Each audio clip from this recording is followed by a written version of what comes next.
The men of the 23rd Headquarters Special Troops were recruited to become phantom warriors in a ghost army to help win World War II's Battle of Europe.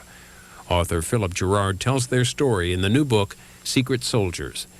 This event runs 50 minutes. Thanks for coming, everybody. You came out to C-SPAN night. That's fun. I'm Mark Laframboise, one of the managers here at Politics and Prose, and on behalf of our owners, Carla Cohn and Barbara Mead, and our entire staff, I'd just like to welcome you to our bookstore. Philip Gerard and I go way back, so it's really great pleasure for me to welcome him to Politics and Prose. He's the author of three critically acclaimed novels, Hatteras Light, Desert Kill, and Cape Fear Rising, as well as two works of nonfiction, including creative nonfiction, which he co-wrote with Carolyn Forche. He's an occasional contributor to NPR's All Things Considered. Since forming the creative writing department at University of North Carolina, Wilmington, he now holds a distinguished teaching position, teaching professorship at the university. In his new book, Secret Soldiers, Philip tells the story of the 23rd Headquarters Special Troops, a group of artists and admin, designers, and other talented creative people whose mission was to deceive enemy forces during the Second World War. Among the luminaries who comprised the unit were Douglas Fairbanks Jr., Bill Blass, Ellsworth Kelly, that's just a few, but there were many other lesser-known but not less crucial contributors to the effort. The existence of this group was so secret that the group's identity has only recently come to light. Thankfully, Philip Gerard has researched the story and now shares it with us. And please help me welcome Philip Gerard.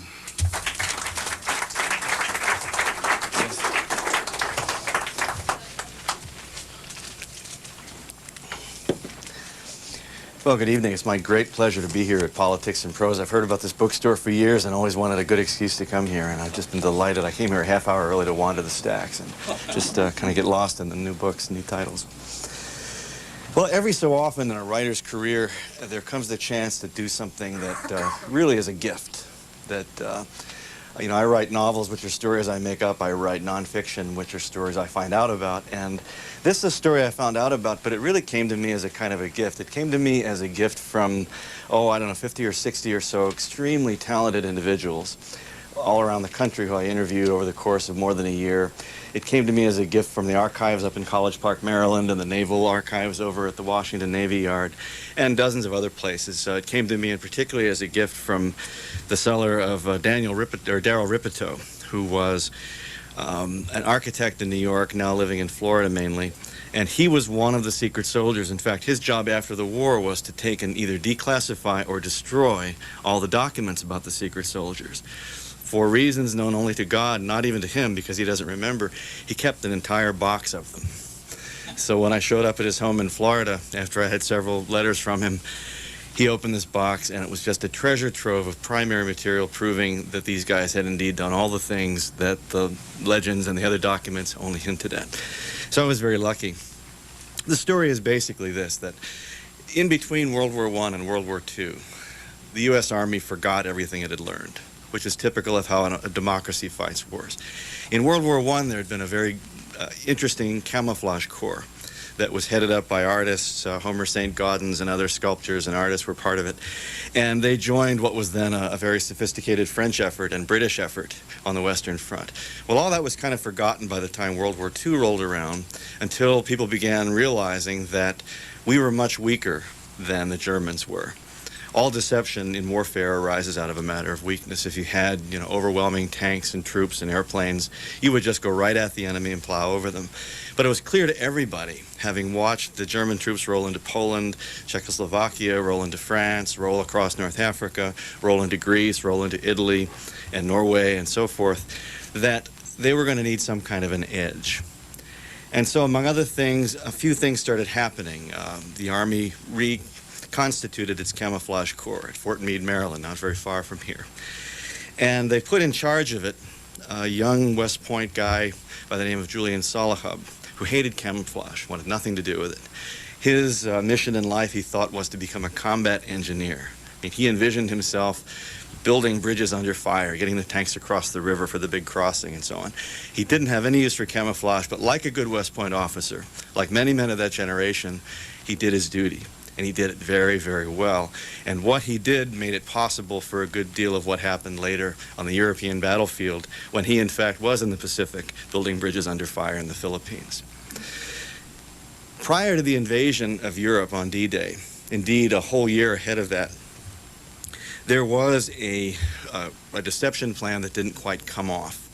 That is that while the Allies were busy mounting their invasions of Sicily, they were trying to make the Germans believe they were really going to invade France. Well, the problem with this is that deception is like any lie. It depends on being a good part of truth with just enough lie to make it useful. And the truth was the Germans knew there were no supplies, no men in England capable of doing this. So the whole deception was a colossal failure. And General Jacob Devers, who at that point was in charge of things for the U.S. Army in the European theater stationed in England, and remember there was no real U.S. Army in Europe yet. There were a bunch of headquarters people running around England, decided to find out what to do about this. And he appointed a committee. The committee came back and said, what we need to have an edge when we finally go into Europe is some kind of a battlefield deception unit. And thus the 23rd Headquarters Special Troops were born. And they brought together that camouflage group from Fort Meade. They brought together a group of radio specialists who mainly now became radio disinformation specialists who wrote scripts that were quite elaborate. One of their head guys was a former script writer for NBC Radio, Fred Fox, who I'll talk about a little bit more. They also brought into the fold a group that even the Army, or most people in the Army, didn't know yet existed because it was formed on technological breakthroughs. This was the 3122 Sonic Deception Company, signal service company, but they called themselves Sonic Deception. These guys were the product of two mavericks. One maverick was Douglas Fairbanks Jr., the movie actor. Douglas Fairbanks Sr., none of you even here is old enough to remember, and certainly not me, but Douglas Fairbanks Sr. in his day, along with Mary Pickford and Charlie Chaplin, was the greatest superstar on earth. You could go to any country in the world. You could go to Africa and show people his picture, and they would know who he was. You could go to Norway. You could go to Spain. They all knew him. And he was an intimate with President Roosevelt back when Roosevelt was still the Undersecretary of the Navy and so on. Well, Douglas Fairbanks Jr. grew up in his father's shadow and wanted more than anything, it seems, to prove himself and to do something that was his alone. So, for example, when he did go into acting very reluctantly, one of the things that he did do was shy away from swashbuckling adventure movies. He thought, well, no, my dad did that. My dad's flying around the stage, on ropes, and he's sword fighting and all that. So he did other things. But by and by, he kind of got sucked into that, and he made a number of what, for lack of a better word, became swashbuckler adventure films, including things like Gunga Din. Gunga Din had a surprising kind of a history, coming out as it did just about the time Hitler was getting ready to go into the Sudetenland. It posited a storyline in which the British troops, outgunned, outmanned, and betrayed by the Thuggees, became the kind of heroic allies fighting against the thugs, the Nazis. And so in a weird way, before Douglas Fairbanks ever got into the service, he had already become something of a war hero. And his fame sort of followed him around, and that became a problem. But what he wanted to do in those years was get into the Navy. And what he wanted to do in particular was become a naval officer. He hadn't been to college. He'd been to a succession of tutors and boarding schools, never for very long. And this stumped him, how to get into the Navy as an officer without a college education. He talked to an admiral, and the admiral told him, well, there is a hitch. If you go straight into naval intelligence, you don't have to do any of that stuff. You can just sign up and we can take you. Well, the irony wasn't lost on Fairbanks. So he went into naval intelligence. Thank you. He went into naval intelligence, and being Douglas Fairbanks was quite recognizable, was hazed by his shipmates, found it both very easy because of his celebrity status, but also very hard because of his celebrity status. Everywhere he went, everybody thought, oh, he's just a pretty boy movie star. So he always had to prove himself, go that extra mile. Well, he wound up on a battleship in Iceland about the time Pearl Harbor was attacked. And by the time the boat came back to Norfolk to refit, he was taken off, sent to Washington to go into the press section of the Navy. They kind of got tired of him there because he was so politically connected in Washington. He was always talking to the president and admirals and whatever. They shipped him off to England. that's where he really became involved with these guys. An old friend of the family happened to be Lord Mountbatten. He was a little more connected than the average GI, it should be said. And Mountbatten, after a few hints from Fairbanks, took him along to this haunted castle at Achnacarry in Scotland, where he was training special operations forces.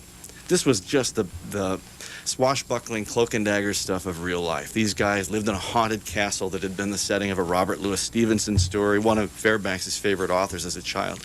They forayed off into the various waters around there in PT boats at night, doing all these spooky special things, developing secret weapons, James Bond-style ways of assassinating people. And one of the most important things they came up with was something that Mountbatten himself was extremely keen on, and he called it sonic deception.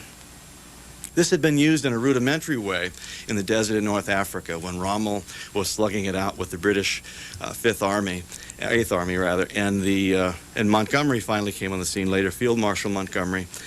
And because he had the services of Jasper Mescalin, who was a magician by training, and several other officers who were so inclined, he himself had been experimenting with things like this. So in England, as well as on the front, people were doing this. Sonic deception basically was playing sound effects at the enemy to make him think something was happening that in fact was not the case. In North Africa, it was very rudimentary, in fact primitive. They would simply put a Victrola on the back of a Jeep, and they would play sounds of a tank, for example, and drive the Jeep slowly along a dune line.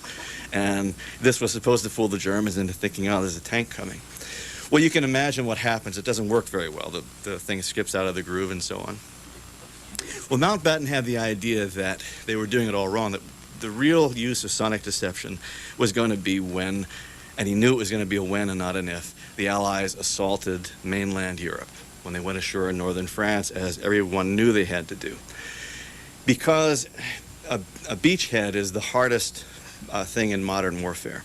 You've got a time between the time everybody leaves the safety of their fort, their ship, whatever, crosses into a sort of a no man's land, in this case the English Channel, and a long open beach. And they can't fight back during all of that time. They can only fight back once they've established themselves in a place, reorganized themselves, and established a defensive perimeter. So Mountbatten's idea was that you could conceivably fool the Germans as to where such a landing was going to take place. And in fact, this became a wonderful idea to Fairbanks. He came home with it, with a mission specifically from the British to try to get the Americans to create some kind of a battlefield deception group. He went to the Navy, and as it was Fairbanks' habit, he didn't go to, the captain above him or even, the commander. He went to the admiral, the second highest ranking admiral in the Navy, Admiral Kent Hewitt.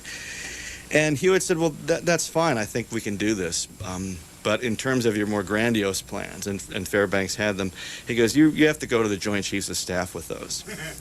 So you can imagine a young Lieutenant J.G. in Naval Reserves going to speak to the Joint Chiefs of Staff today with his plan about how to create an operational scenario for the whole war. I don't think it would play very well.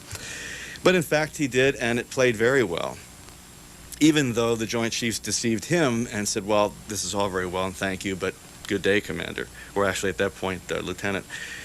But they adopted many of the things that he had put forward. And in fact, either by coincidence or because they deliberately adopted the plan, his template for how to do battlefield deception became the way that the Americans did it in Europe.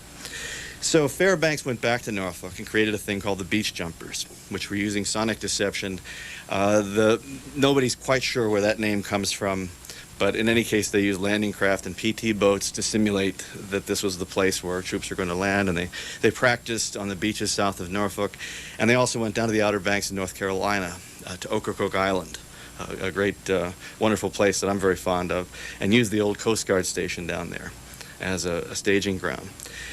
Well, in the meantime, Fairbanks got mixed up with a guy named Hilton Howell Rayleigh. Now, Rayleigh was quite a character.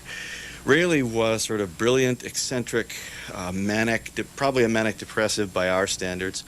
He was the guy, for example, who had discovered Amelia Earhart when she was just an obscure person and had put together her first flight across the Atlantic as the first woman to cross. She crossed as a passenger, but nonetheless, it made her reputation. He did other things. When the Lusitania had been sunk in World War I, and he was actually a serving officer at that point. After the war, he put together a consortium to try to raise the sunken gold from the Lusitania. which is crazy for a lot of reasons, one of which was that to the British it was a sacrosanct tomb of many lost souls and shouldn't be disturbed. And he lost his fortune, but he made and lost many fortunes over the course of time. He was a public relations specialist. At one point, he was a special correspondent for the New York Times. He set about a secret mission across the country to delve into morale in the U.S. Army, and found out a terrifying thing, that this was just on the verge of Pearl Harbor, that if we were attacked or if we were to send troops into battle at that point, many of them wouldn't go. This was at a time when Congress had sort of unilaterally extended the enlistments of all the draftees who were due out in 6 months, and about half the Army would have melted away, so they had really no choice. But a popular saying at the time, Raley found out, was Ohio, over the hill in October, October being when the enlistments ran out. So he's doing all these crazy things, and he winds up, by dint of his connections with society, he was hobnobbing with society in Boston and New York. He winds up on a special planning board that's developing secret weapons. Now, let me just pause here, and one of the interesting things to me in doing this book is to find out that there is a third kind of soldier that we never heard about, who I found out about in this book.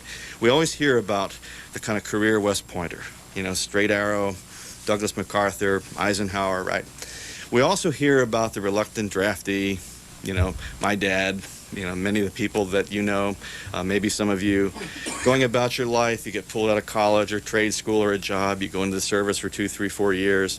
You're out. You might be a sergeant. You did your job, and on you go. Some of the people involved in this project, like Raley, like Douglas Fairbanks, were extremely talented, a little older than the ordinary recruit, and many of the guys who would be part of the Camouflage Corps. And because of their connections, because of their intelligence, because of their ingenuity, wound up not only becoming part of the Army, part of the Navy in Fairbanks' case, but actually helping to shape policy, strategy, tactics to create the weapons of war. An astonishing thing that I think would be impossible today with an all-volunteer Army. You just couldn't imagine, say, a public relations man and reporter like Raley suddenly being asked to the Pentagon to work on secret weapons. It would be like bringing in Steven Spielberg to say, we need to develop a nuclear deterrent, Stephen. What can you do for us? That would be the kind of thing it is. Or bringing in, and Fairbanks being an actor. Tom Hanks, you starred in a lot of movies. Come here and show us how we need to set up this invasion plan.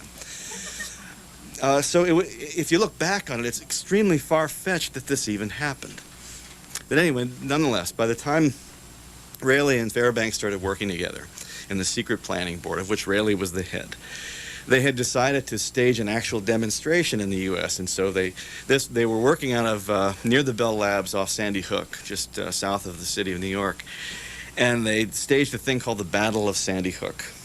Well, what this consisted of was they put 300 troops ashore, and they were going to attack at night with an assault landing force.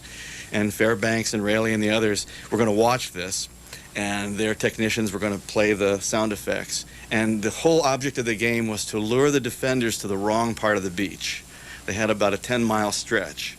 And the idea was to get them as far away from the actual landing site as possible. And then the 300 soldiers would rush ashore. So the 300 on the beach, 300 in the landing craft. Well, Raley being Raley, it wasn't enough to get some old tug to take him out there. He got the Walgreen family yacht, the Dixonia. And they cruised out in style. I imagine that there's no record of exactly what was served aboard, but with Raley's taste, you can imagine they were drinking the best champagne and probably being served by stewards. At any rate, the thing was a marvelous success, and the troops on shore were absolutely fooled, and they were still using record players. But they were using these enormous things called heaters, which were gigantic speakers developed by the Navy, and the ostensible reason was that on board ship they'd be able to cut across all of their noise, and a captain could talk to crews on deck, and they were later used in aircraft carriers. Well, everybody got excited about this. Fairbanks got so excited that he said, look, we got to do this right away, get it into battle. He went back to Norfolk, got the beach jumpers operational, and in fact they went to the Mediterranean where they performed brilliantly. In the not in the invasion of North Africa, but in the invasion of Sicily, Italy, and southern France later on. The Army wasn't satisfied. They felt that this equipment was too primitive, that phonographs were never going to work on jeeps or trucks driving along rough ground, that it would never stand up under battle conditions in an outdoor environment like Northern Europe in winter, when most of the battles wound up being fought. And there were a lot of unanswered questions. Everybody knew sound could travel. How far? How well could it be heard? What frequencies would decay? What sounds exactly did you want to project? What sounds would get you into trouble if you projected them? And so on and on. Did terrain matter? You know, if you projected against hills or against forest, was that different than against open ground? If you broadcast in the rain or in snow, or when the humidity was a certain kind, did that matter? And so Rayleigh asked for and got an Army experimental station, which at first started out at Fort Hancock, New Jersey, and then later moved up to Pine Camp, New York, now Fort Drum. It's a gigantic place. In those days, a huge wilderness of pine trees with very little in the way of amenities. And the men went out there in one of the bitterest winters New York State had seen in 25 or 30 years and practiced their sonic deception. They had guys from Bell Laboratories. They had a whole bunch of hand-picked guys from the Army Specialist Training Program, which was one of the smartest thing the Army probably did in World War II, was to identify very smart guys who knew math and science and languages and so forth, and put them aside, and not just put them in the infantry, but put them into a place where they could be called on later to help in more sophisticated ways. And so a lot of these guys wound up. They mostly interviewed personally with Rayleigh, and Rayleigh would say things like, "Are you willing to make the ultimate sacrifice for your country?" And they would, if they even hesitated, they were out. They had to go, well, yeah, yes, right away. Yeah, right. And you don't want to think about it. I mean, one of the things, the great balance in this whole thing is that you needed smart guys. You really did, for the stuff they were doing. But you didn't want them thinking too hard about what they were doing, because what they were doing was sort of crazy.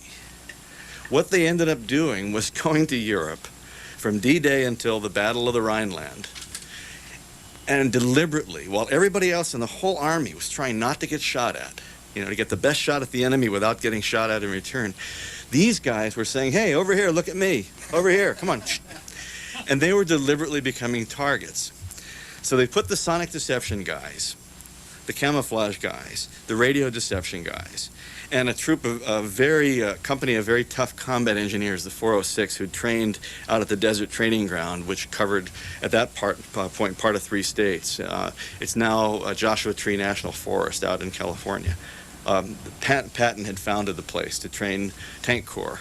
And the legend is that when he got out there was no water, of course. And so he tapped into the Los Angeles aquifer. And then he sent people to Los Angeles to negotiate. And they never did actually get permission. They just kept taking the water. But that was how Patton operated. So anyway, these people all go to Europe, and they've never really trained together before. The Camouflage Corps had trained in camouflage, which now was no longer the point. Now, they were deliberately trying to camouflage something just enough so that it looked like it was being camouflaged, but could actually be seen. Right? And they were now using neoprene tanks and neoprene tanks, neoprene howitzers, jeeps, trucks, what have you. And they had to position these things just as if they were real armored divisions. So they would go into a woods at twilight. The other tanks would pull out, and as the tanks pulled out, you would hear the sonic deception troops playing in a new company of tanks. And they wouldn't just have a generic tank treads. These things were done to very exacting standards. They went out to Fort Knox, to the Armored Forces School, and spent many weeks out there getting these things just right. So you would hear not just the tanks coming into position, but the tank backfiring, the sergeant swearing them out, the guide cussing the tank driver. You might hear just odd noises associated with people setting up a camp or what have you. You might hear the tailgates of trucks banging, and so on. Meanwhile, you'd have radio traffic. They'd be on the radio, and the Germans had already figured out that the American tankers were always on the radio when they weren't supposed to be. And so the Americans were saying, well, let's use this to our advantage. We'll talk on the radio. They're expecting it anyway, but we'll say things that they think are true and are not true. So they're asking for fuel and talking about where the road sign is because they've missed the turn off of their billet and so forth. And meanwhile, they've got guys doing special effects. These guys are dressed up as colonels, majors, in some cases generals, with a little staff running around with them in a staff car. And they're going securing billets, setting up headquarters, setting up, elaborate radio nets and so forth, knowing, of course, that the local spies are going to take all this back, with them. Now, remember that the object of all of this is a bluff.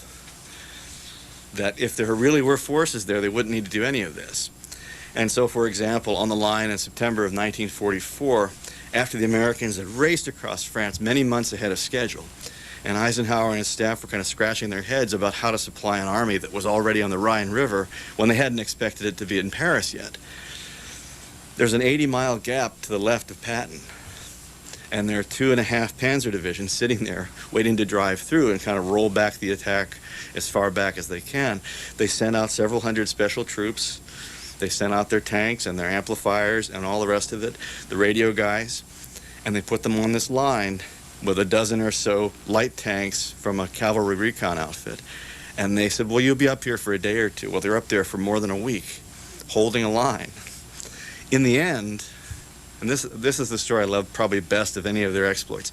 In the end, not only didn't the Germans attack, they kept on probing the lines. Every night they would come in, there'd be firefights, hand grenades, light bombardment, even some planes flying over, which was a sign that they really were upset about this development on the line, where there was the mimicking of the 6th Armored moving in. And in the end, the Germans didn't attack. They retreated back across the river and blew their own bridge behind them. So it's a colossal gamble that these guys were involved in. And the fact that so many of them survived, I think, is attributable to the fact that they were very good at it. Their timing was good, and also that the Army math was good. The Army figured, in its own irresistible logic, that if you have 10 or 12,000 men in a division spread out over maybe 10,000 yards of front or maybe 2 or 3 miles of front, depending, and you get a barrage, because so many men and vehicles are there, a certain percentage are going to die or be wounded in action. But they said if we only put, say, 300 guys out there, sure, they've got a few trucks and dummy tanks, but the likelihood is a lot fewer of them will get hit. So we can kind of try to get the barrage on them. And so you would have these guys with artillery shell casings fashioned into a thing called a flash device that would mimic artillery. If you were on that hill 1,000 yards away, looking, you would say, oh, there's that 105 we've been trying to find, or that 155 or whatever. And so they're shooting up what are basically fireworks and getting real artillery back so that the real American gunners can now get a fix on. I mean, it's just absolutely nuts what these guys were doing. And at some moment, as I interviewed them, I would ask the question, well, didn't it occur to you that you were basically making yourself a sitting duck? And they would all kind of scratch their head and kind of get quiet and say, well, yeah, about, after 3 or 4 months, we said, wait, we keep getting these barrages. What's going on? And I think the tribute to them is that they did it anyway. Nobody deserted, nobody ran away or failed to show up for the... And these guys were not gung-ho soldiers.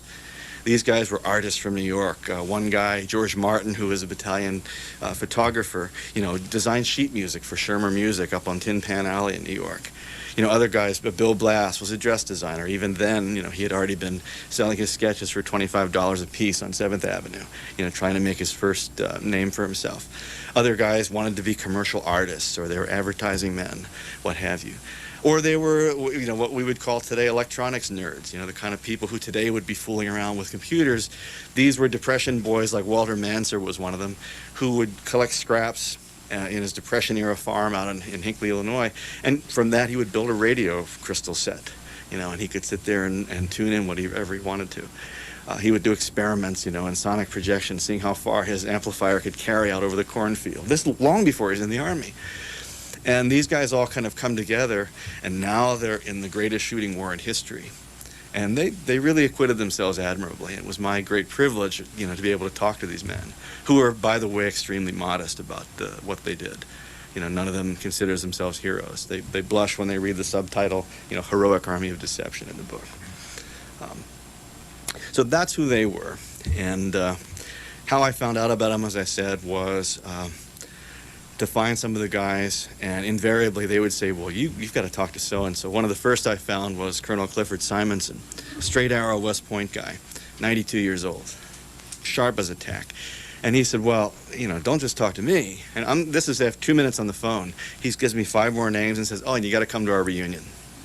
Because we're having a reunion in 2 weeks in Watertown, New York, which is the city near where we trained, because that's where Fort Drum Pine Camp is.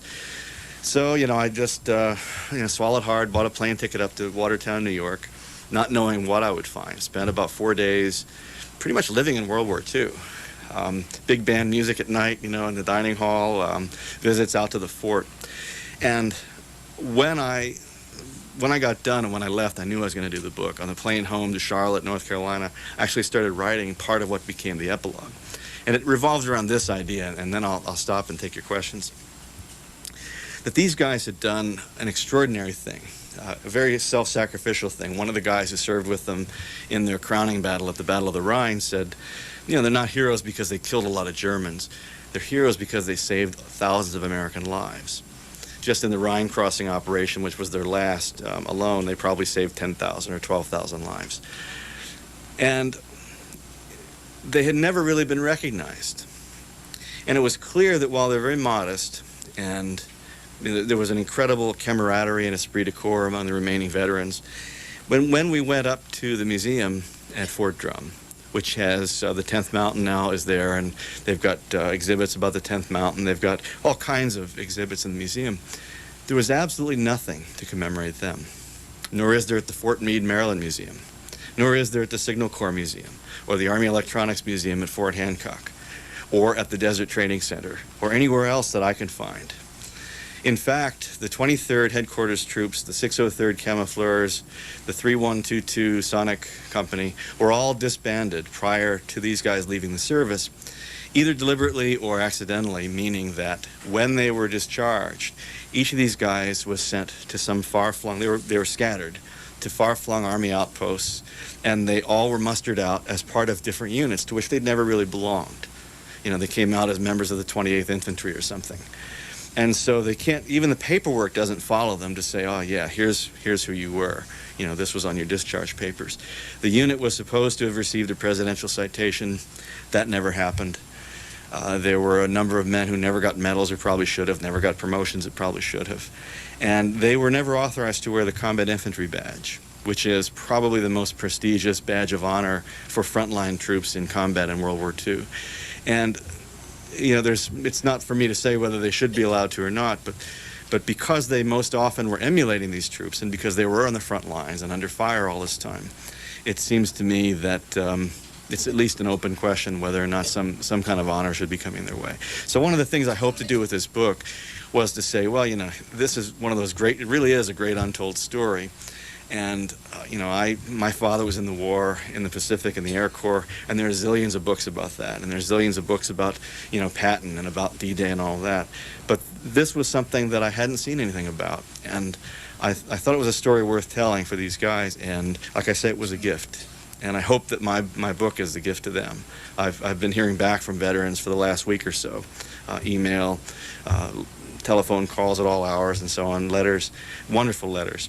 And they're the best reviews I've gotten so far in the book, and probably the ones that matter the most. So, anyway, let me stop my formal remarks there, and thank you for listening and ask you for questions.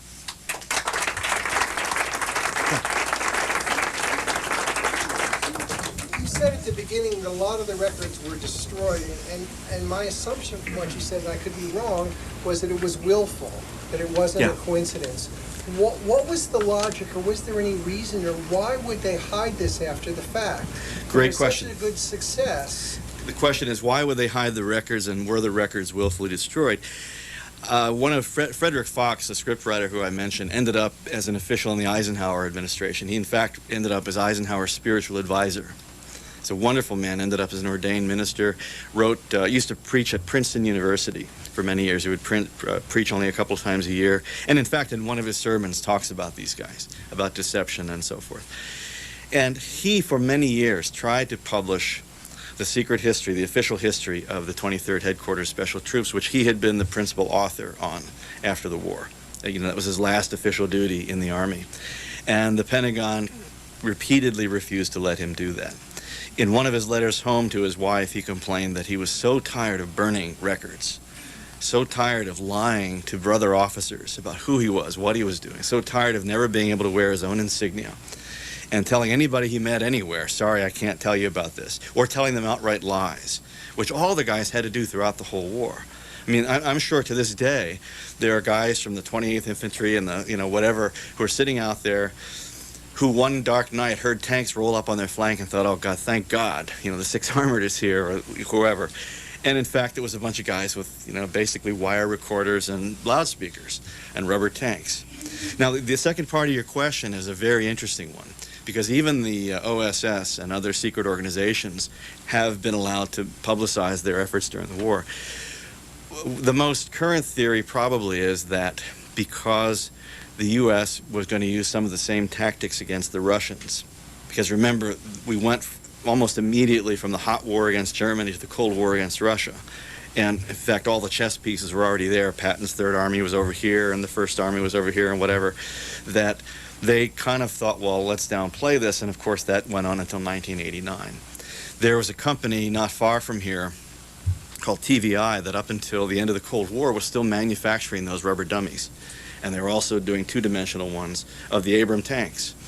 And each night when an Abram tank somewhere on the East German border harbored for the night, they would pull this thing out of a special place, set it up 300 yards away with its own heat signature, and so that if any Soviet attack came during those hours, or a plane or a missile, it would be confused as to which target, and it would increase chance of survival by 50%.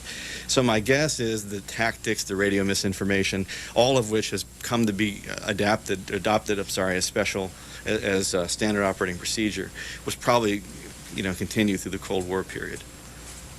Yeah. What was the casualty rate for the secret troops as opposed to the regular troops? What was the casualty rate? It was extremely low. They kind of got by for a long time with no casualties except for wounded. They would get a lot of shrapnel wounds. And one of the funnier things they all talk about is that as these inevitable barrages came down on them, the fragments of shell would tear holes in the neoprene dummies, and suddenly the tanks would be psh. And these guys are running around with these special kits under fire, having to blow up tanks and patch them and stuff. And also they're diving under the tanks as if that's going to help, right? And everybody admitted they did this. This was just a natural reaction. They just dove under. Later in the war, as things started heating up along the German border, in the Saar-Lothringen sector, they had their worst incident, which was they had actually done their operation, and they were pulling out, and they were all loaded into trucks going into the next place. And one of the favorite things the Germans used to do was to take their artillery pieces and sight on an intersection, and leave the piece set up there, or leave several set up there, and then wait until their intelligence on the front line told them that troops are coming and going through that intersection, and then blast the hell out of it. And that's what they did to these guys. And they killed some of them. They had a bunch wounded, very grievously wounded, as you might imagine. And that was sort of their worst incident. Other than that, it was a lot of more minor stuff. So they were incredibly lucky, at least up until that point. But remember, there were very few of them. There were only about 1,000 of them total, of whom probably, 50 or 60 at any given time were doing staff jobs, talking to generals and planning and doing that sort of thing. And they often operated in small groups of 50 here, 100 there, 200 there. So, yeah. Does the Smithsonian or any other place have these neoprene tanks? Who has the neoprene tanks? That's a great question. I talked to the director of the museum at the Aberdeen Ordnance Museum, and his best guess is that they're just gone, that they rotted away. And nobody that I've been able to talk to at any museum, in the Army, out of the Army, knows what happened to them. Even TVI can't find their last decoys that were built in the 80s. So I don't know, but I've often thought, partly because these guys were artists, many of them, Ellsworth Kelly and Harold Lehner and other people, that it would be a great tribute for some artist to recreate one of these neoprene tanks, and put it in a military museum or someplace where it could be properly appreciated. The thing you have to appreciate about these neoprene tanks, but they called them on the battlefield rubber duckies, they called them items, they had a bunch of nicknames for them, was that because aerial reconnaissance in World War II was stereoscopic, that is, there were basically two cameras, and then the images were brought together, you could see a three-dimensional picture of the battlefield. So that shadows had to be exact, because if a shadow gave you away, then they would say, oh, there's the fake, there's the real one. It would be just that simple. And so the guys who created the neoprene dummies themselves were quite artistic in being able to mimic the edges and the shadows precisely enough that from the air these things would throw exactly the right shadow at exactly the right angle to be seen as real. One of the great moments that all these guys had was the first time they erected these things, and then overnight, as the air cooled off, the barrels all wilted. As Fred Foxford, he said, there's nothing so unintimidating as a limp gun. Make what you will. But, there was a long learning curve with this stuff, too, since they really didn't have the equipment to train on very much. They got it pretty much after they'd gotten to England, and then in short order were in Europe right after D-Day. Do we know whether there was any counterpart attempt by the Germans or Italy to have something comparable to this? As far as I know, the question is, was there an attempt by Italy or Germany to have a similar kind of deception organization? The Germans, as far as I know, was able to find out, had no similar counterpart, no battlefield deception outfit. Remember that deception comes from weakness, not strength. The Germans used deception to get into Poland. They staged a mock incident to incite the Polish to look as if they were guilty in the eyes of the world. Then they rolled across the border. They posed as tourists going into Norway. They were pretty sneaky at the beginning of the war, very deceptive. And then as they got this massive superiority of tanks and airplanes and so forth, they stopped using deception. They just basically plowed through and over anything. And it was actually an item of German doctrine up until almost the end of 1944, that any German offensive would succeed in the short run. That it was unstoppable for a given period, like 72 hours. And then at that point, their big problem became they had advanced so far, they would start having problems with supply and with their flanks being undefended and so forth. But that was absolutely an item of doctrine. And in fact, it's one of the reasons why the Battle of the Bulge, was able to take place. The Germans just assumed that they could punch through for a limited period of time, that they could still do that. There was one funny incident that one of the guys told me about, that they had, in one operation, they'd been facing off. They were always along the Moselle River in about 10 different places, and at one point they had been setting up all their items, their rubber duckies, and they were facing off against the Germans. And as the attack went across the river in another direction, they came across a bunch of wooden tanks that the Germans had set up. But that's the only occasion in which, I heard anything like that. Generally speaking, they didn't do it. And when they did do it in the Battle of the Bulge, when they were weak, they were masterful. They copied the Allied tactics. They hid an entire army. They camouflaged them. They did radio deception. They hid their stuff from view, put their stuff elsewhere, and had it move around a lot to make it seem as though that where the activity was. So, yes, in the back. Did they ever combine with Maskelyne? Did they ever work together? Did the special troops and Jasper Maskelyne ever work together? No, not as far as I know. Although in one of the great kind of crowning ironies of the war, when the Germans came in the Battle of the Bulge and attacked through the Ardennes and around Christmas time of '44, one of the things they did was split off some of the American armies from some of the others. And one of the armies that got split off was the U.S. 9th Army, which was supposed to have been named U.S. 8th Army. But the British protested because it would take away from the glory of their vaunted 8th Army, which had done the deception against the Africa Corps. Well, the 9th Army wound up under Montgomery's command because the British were also cut off over on that side. And at the end of the war, the special troops mounted probably their most successful operation under the nominal command of Field Marshal Bernard Montgomery, although they had worked with Patton for most of the war. And nobody liked Montgomery much. But, yes? Did any sculpture, art, graphic art, painting, photography, anything like that come out of the experience, of course, after it was over? Did any graphic art, painting, etc., any kind of artwork come out of this? And the answer is yes, yes, yes. Harold Lehner, who was one of the ones wounded and in the Saarlandern, wrote a wonderful short story for his English composition class at NYU after the war, which I've got a good part of in the book, talking about what that was like. He came home and painted 50 canvases, some of which were based on sketches he had made during the war. Bill Blass kept a sketchbook. Arthur Shilstone, who went on to become an amazingly well-known magazine illustrator and watercolorist, brought home book after book of sketches and has turned a number of those into paintings, and on it goes. So yeah, there's a lot of that stuff. There's just a few examples of it in the book, but there's a whole lot of it out there. And you know, a lot of it is ironic in the way that the one thing they weren't allowed to draw or paint or sketch was the thing they were doing. So they did wonderful character studies of French prostitutes and homeless war orphans and, you know, other soldiers and, you know, the boats going over and the Queen Mary passing, you know, and so forth. But nothing, virtually nothing about the secret stuff they were doing, which is kind of a shame. Arthur Shilstone has recreated some of it. He was the one who illustrated an article in the Smithsonian in 1985, I think it was, which was about the first mention of this in print. And they're wonderful artists. I mean, it would be hard to assemble, you know, 1,083, which was the number of the special troops, 1,083 people that talented today.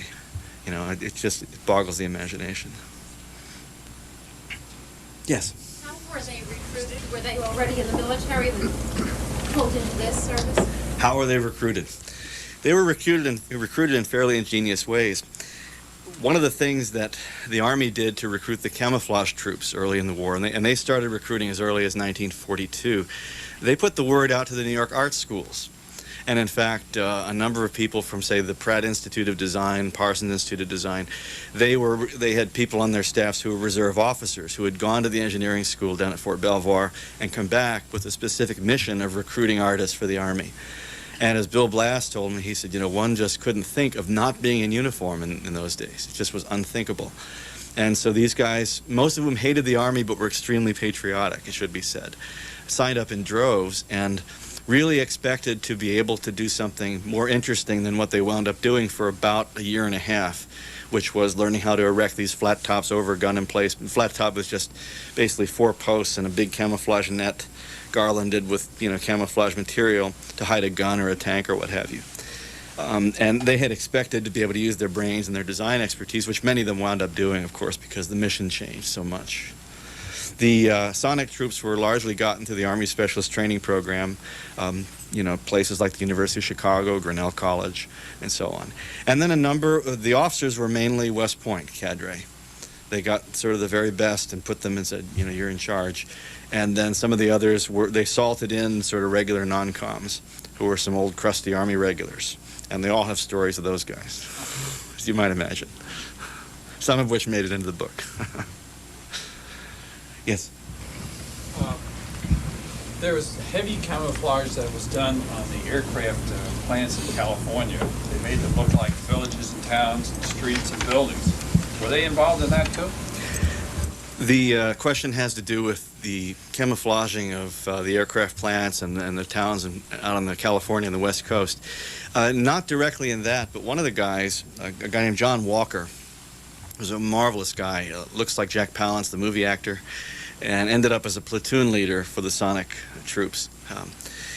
His first job during the war was with a smoke generating company. And so he wound up in the San Fernando Valley out in California. Every time there was a rumor that the Japanese were sending a submarine or a bomber fleet or whatever, his guys would send up smoke pots. And he brags now that he created the first smog in Southern California. That they would light this, and this wasn't the later stuff, which was done through a machine. It was sort of white and wasn't really that bad for you. This stuff was oily, and it would just, you know, this would kill you if you breathed it for 3 days in a row, probably. Kind of like the atmosphere out there, the ozone alert. But that's the extent to which they were involved. They were involved on the East Coast. Because remember at that point, that's 1942, Roosevelt had already gone on the radio and said, you can expect to be bombed. Because it was true that German planes could reach the eastern part of the United States at that point, from outposts, you know, in Greenland and so forth, that they expected to lose at any moment. So they were busy camouflaging railroad guns up on Long Island and along the Delaware Bay and so forth. Arthur Shilstone tells a story about he and Blass and a bunch of others going up to Long Island, and there's these massive, you know, railroad guns that are about 4 blocks long, and they sort of come in as the pros from Dover. They're going to camouflage these puppies, you know, and so they get all their stuff set up, and then they say, okay, let's raise the gun and see if it all works, and it all comes tumbling down around their ears. And Shilstone says, yeah, there we were, like fish in a net. And they're all just trying to get out. But they got better at it, you know, that was a training exercise, I guess. The German planes at that time could fly cross that line and back again? It's supposed to be true. I'm not an expert in aviation, but it was supposed to be kind of the outermost reach if they could establish enough forward bases in places where they expected them to go. I think they expected them to go into Greenland and stuff, and they could have made it from there. And I don't know if they were also expecting them to build aircraft carriers or what, but Roosevelt actually said, prepare to be bombed. And it may also have been the sort of thing one does in wartime to sort of steel the resolve and say, you're not unreachable. They can reach you too, so everybody had better get after this war thing and make us win it. We can't afford to let down our guard. Yeah. I think they're modern echoes, very recent echoes in what you've just said that we all recall from past weeks. But I just have a question about the San Fernando Valley. Are you saying then that they're attempting to signal that there is industry in the empty San Fernando Valley, no. so that would be the target for the... Let me make myself clear. The question is about why I sent up smoke in the San Fernando Valley. No, the idea was that this smoke would actually cover a 2-square-mile area and obscure anything from enemy bombers. Oh, so there was actually war production in the San Fernando Valley. There was the Lockheed Martin air plant. There was LAX, which was a huge air terminus for overseas stuff going to the Pacific, and there were several other ports and things involved. And they were actually sending up what amounted to a gigantic smoke screen, miles. And it would take days to dissipate, as you might imagine, with the inversion layer over LA. It would just sort of sit there. But the idea was that if these Japanese bombers appeared, they wouldn't know what they were aiming at, and thus would either have to drop their bombs willy-nilly or simply turn back. And of course, we know the Japanese never quite got that close. So it extended all over the basically, not just the valley, but down to LAX, the old LAX. Yeah. Thank you. Sure. Time for one more question? Who gets the last? Oh, all the way in the back. You've suggested this before that, we may be doing similar tactics even now, and of course no one's going to say, hey, here's the secret. How would we know if we're doing similar tactics now, right? But what about previous to World War II? Did you find that there had been a lot of material from prior wars where we'd done similar things, and did that help these guys? It's probably true that deception is as old as warfare. I mean, I cite a few examples in the book that come out of history. The Trojan horse is probably the most famous one. What seems to be a gift turns out to be an assault vehicle. And it always comes out of weakness. It always comes out of one army not quite having what it takes. The Confederates used to mount logs and paint them black so they looked like cannons, and so you had General McClellan for months after he became the general of the army, quaking in his boots thinking, geez, the Confederates have all these cannons on the road to Richmond. Well, no, they had all these logs on the road to Richmond. And pretty much every army in history, one way or another, has figured out how to use this. The Romans were great at it. They used to actually send draft documents that were incriminating to the enemy commander, and through a roundabout route let them fall into the hands of someone on the staff or a cohort of that general, so that they would raise doubts and suspicions of loyalty and get them fighting among each other, and then they could strike. So, and I'm sure this stuff, and whatever you read in the papers of what we're doing with Saddam Hussein, I'm sure whatever's really happening we're not going to know about for many years, which is usually true. I mean, it wouldn't work if we did know, right? So, deception is as old as war. You've been terrific. Thanks so much. It's been my privilege.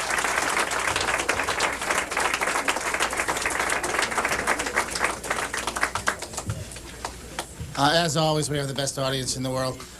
Please hang around and buy a book if you're so inclined. Philip will be up here signing books. And again, thank you again. You guys are a great, great audience. Philip Gerard is author of Secret Soldiers, the story of World War II's heroic army of deception. It's published by Dutton, a division of Penguin Putnam. Visit Penguin Putnam.